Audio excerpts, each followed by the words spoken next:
السلام عليكم ورحمة الله وبركاته. ازيكم يا بنات؟ عاملين ايه؟ اللهم صل وسلم وبارك على سيدنا محمد وعلى آله وصحبه اجمعين. النهارده حبايبي هنعمل مع بعضنا الكشك. هنعمله بطريقة سهلة وبسيطة وجميلة جدا، والطعم مش قادرة اقول لك حكاية. اعملها بنفس الطريقة اللي هقول لك عليها، ان شاء الله هتطلع معاكي كشك جميل قوي.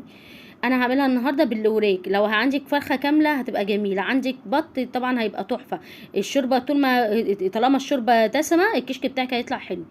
انا هعملها ان شاء الله بالوراك، وغسله الوراك كويس، او اهم حاجه في غسيل الطيور بتاعي. تعالوا بقى نشوف ايه المكونات وهنعملها ازاي. ومعايا هنا ايه، بصلايه كده مقطعها 4 ارباع، ومعايا كام واحده من الحبهان، ومعايا فلفل حصى. وطبعا لازم يكون فلفل حصى عشان الفلفل الاسود المطحون هيغير لك لون الشوربه، واحنا مش عاوزين لون الشوربه يتغير عشان الكشك بتاعك ما يطلعش لونه ايه، غامق. وكام واحده كده من ورق الغار. ومعايا هنا كبشه، او فوق الكبشه بشويه رز، وما تكتريش الرز عشان ما ينفش معاكي. ومعايا 3 معالق كبار كده من الدقيق. ومعايا بصلايه مقطعاها مكعبات. وطبعا معايا سمنه عشان هنحمر فيها البصلايه. ومعايا 3 كوبايات من اللبن، كوبايه هحطها مع الدقيق وكوبايتين هحطهم في الشرب. تعالوا بقى نشوف، تعالوا نروح على النار هنشوف هنعمل ايه. انا دلوقتي بغلي ميه عشان اسلق في قلبها الايه، الفراخ. دلوقتي بعد ما الميه بتاعتي خلاص غليت اهي، اروح بقى نازله بالمكونات اللي معايا اهي. البصل، الحبهان، الفلفل الحصى، ورق الغار. وانزل بقى بالفراخ اللي معايا. انا بحط الملح قبل ما اقفل على الفراخ ب10 دقايق.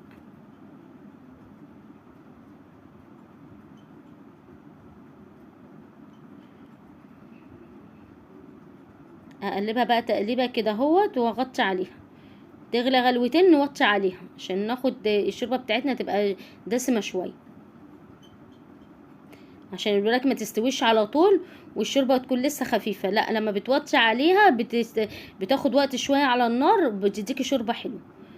دلوقتي بقى انا هغطي عليها كده اهوت.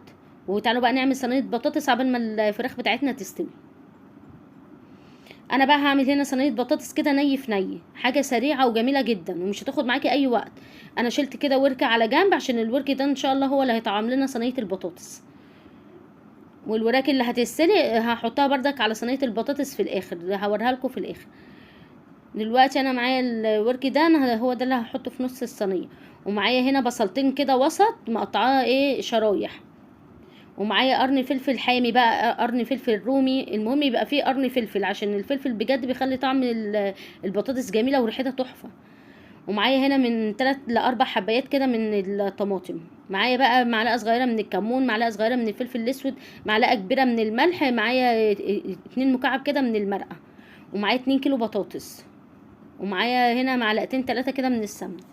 والبطاطس بتاعتك ما تقطعهاش رقيق عشان ما تتهريش معاكي، انا مقطعاها محمله شويه عشان تستحمل معايا السوا. انا نزلت كده بالبصل وهفرطه كده من بعضيه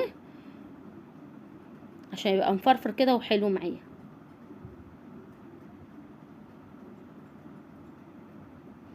فكيكي كده فيه، ما تخليش واحده من ايه ماسكه في واحده.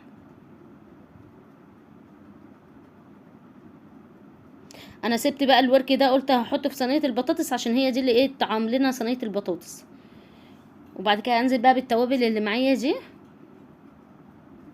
الملح والكمون والفلفل. اقلب بقى تقليبه حلوه كده، ادعكم في بعضهم.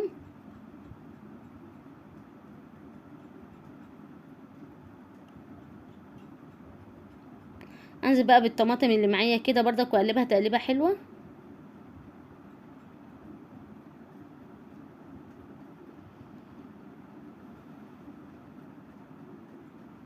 حتى لو عندك كميه فراخ كتيره، 3 4 وراك 5 وراك، انا بعملها بنفس الطريقه بتاعه الورك اللي هعملها دلوقتي. بدبل الورك كده حلو قوي من جوه ومن بره.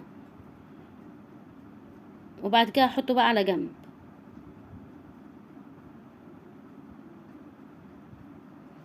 عشان الورك يبقى متطعم معايا كويس قوي.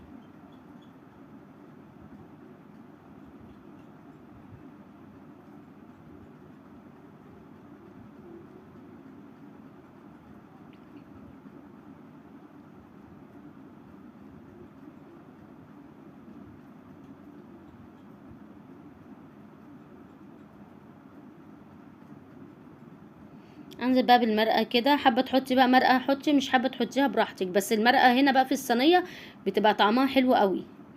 خلاص بعد ما ستفت صينيه البطاطس كده هنزل عليها ب3 معالق من السمنه، عشان انا ما عنديش فراخ كافيه هتطعم لي طعم البطاطس كده. تحطي ايه لو انت هتعملي 4 5 وراك هتحطي معلقه واحده، لما انا عشان هحط ورك واحد حطيت معلقتين 3 كده من السمنه، وهحطها في نص الصينيه عشان هي دي بقى اللي تطعم لك الايه البطاطس بتاعتك.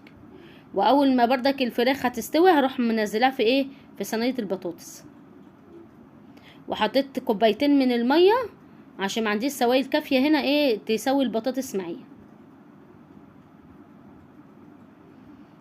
خلاص كده رفعتها على النار وهغطي عليها، اول ما تغلى غلوتين احطها في الفرن. دلوقتي بقى انا شلت الوراك بتاعتي من الشوربه وصفيت الشوربه كويس قوي، ورحت نزلت عليها ايه بالرز. طبعا بقى هنسيب الرز يستوي خالص في قلب الشوربه، كأنك بتعملي الرز بلبن بالظبط. هتنزلي بقى نزلنا كده الرز وهخليه لما يستوي خالص، وبعد كده انزل عليه بقى اللبن، نمشيها خطوه خطوه. دلوقتي الرز بتاعي خلاص استوى كده، انزل بقى باللبن اللي معايا، كوبايتين لبن كبار كده حلوين. تقلبي تقليبتين تغلي غلوه، وبعد كده بقى ايه نشوف هنعمل ايه في الدقيق.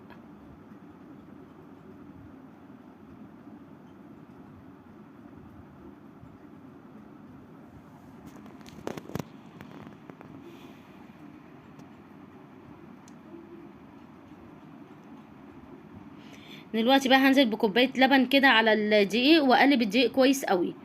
حتى لو الدقيق معاكي مكلكع شويه احنا كده كده هنصفيه في قلب الحله، اوعي تنزلي عليه على طول من الطبق للحله على طول، عشان ممكن يكتل معاكي وتلاقيه عمل كتل كده وايه وكلكع معاكي، ودي حاجه احنا طبعا ممكن تبوظي الحله كلها في ثانيه بسبب الدقيق ده. لا انت بتقلبيه كويس قوي كده اهوت.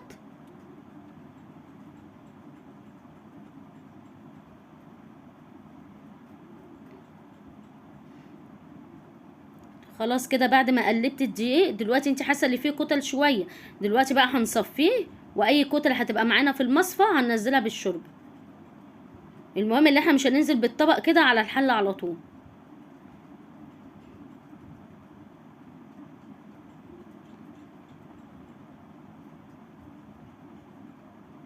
تصفيه كويس قوي كده اهوت عشان ما يكتلش معاكي. لو انت بقى كنت خدت من الطبق على الحله على طول هيكلكع، هتلاقي الحله دي كلها كلكعت معاكي، حاجات بسيطه بس تخلي الوصفه ايه تبوظ مننا.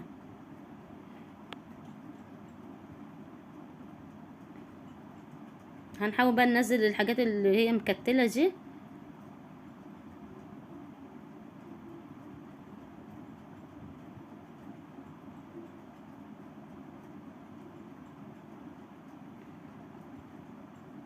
وايدينا بقى في الكشك ما نسيبهوش عشان ما يكلكعش معانا.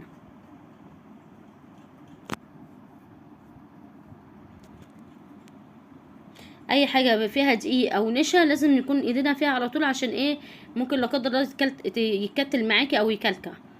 هو احنا كده ايه ايدينا فيه. ما شاء الله القوام بتاعه كان جميل جدا، والطعم والريحه مش قادره اقول لكم على جماله.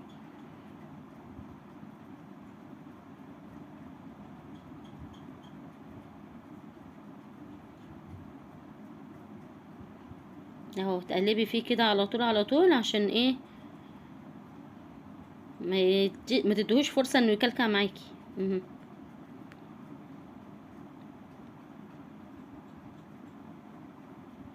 بص القوام بتاعه جميل ازاي، مظبوط قوي.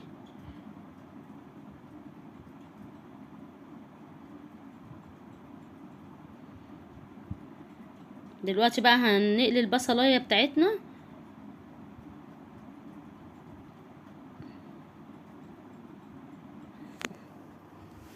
المهم تقلبي فيه حبه حلوين عشان الدقيق اللي احنا نزلناه ده يستوي في قلب الشوربه واللبن.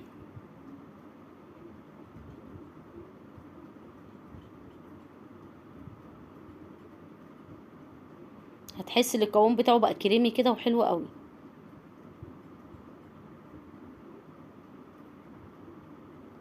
دلوقتي بقى نقلي البصله، وبعد ما هنقلي البصله هنروح منزلين بقى الايه، السمنه اللي نازله من البصله دي هنصفيها بردك على الكشك. لو وصلت معايا لحد كده في الفيديو بقى، ما تنسنيش بقى في الاشتراك واللايك والكومنت كده حلو زيكم. لو انت مش مشتركه عندي في القناه اشتركي.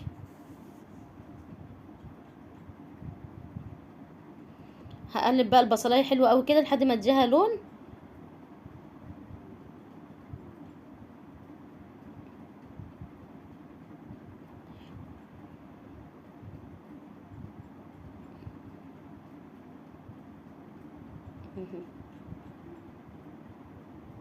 وايدينا بردك في الكشك ما نسيبوش عشان ايه، ما يكلكعش معانا. بصوا ما شاء الله القوام كان عامل ازاي، تحفه جميل جدا. دلوقتي بعد ما قليت خلاص البصله، هروح بقى مصفيه السمنه دي على الكشك. لو انت حابه تحطي البصله جوه الكشك زي ما انت حابه، ما احنا عشان عندي عيال ما بيحبوش البصل جوه الكشك. انا دلوقتي هصفي بس البصليه كده، هناخد الطعم منها. حتى لو حاجه وقعت بالغلط يعني في الكشك مفيش اي مشكله. والبصل ده هنزين بيه الكشك بقى من فوق الوش. هقلبه بقى تقلبتين تلاتة كده واقدمه، ولما يطلع بقى ان شاء الله اوريهولكم.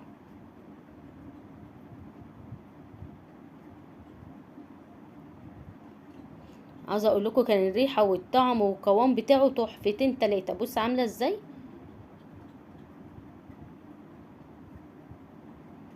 قوام مظبوط وكريمي، مفيش حاجه مكتله مفيش حاجه مكلكعه معانا، وجميل جدا. بص بقى المنظر عامل ازاي، الشكل والله بيتحدث عن نفسه. مين زي كده بقى بيحب الكشك، انا بموت فيه. وبألف هنا وشفا. والسلام عليكم ورحمه الله وبركاته.